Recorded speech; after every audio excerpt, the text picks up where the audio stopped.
B2C, in a sense, you have a huge head start.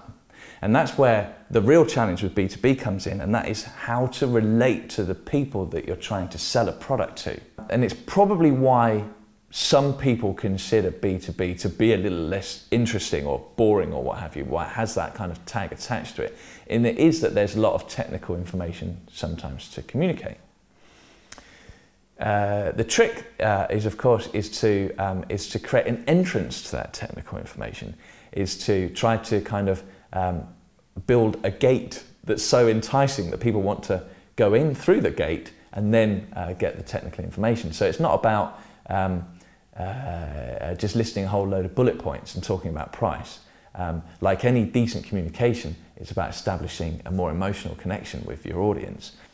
So how has B2B marketing evolved over the years? Well, it's evolved in a very, very similar way to all marketing.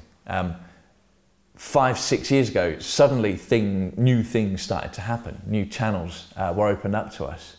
And at that time, everybody got really, really excited about all these opportunities, but we didn't really understand them. And there was an awful lot of money spent, a lot of time spent, a lot of energy spent and wasted on things that didn't quite work.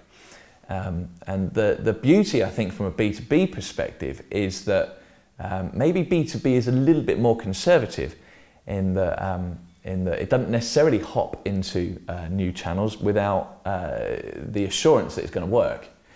So to conclude, I would say that the challenge of B2B marketing is that there are an enormous amount of challenges.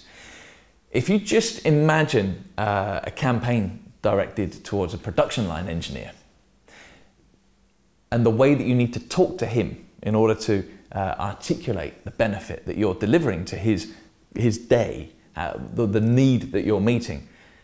The difference between talking to him and developing a campaign directed towards a doctor whose job it is to save lives. Those are two completely different worlds. And that demands not only an enormous amount of time to get into those worlds, and empathy and understanding and energy and enthusiasm to do that, but it really demands an awful lot amount of creativity.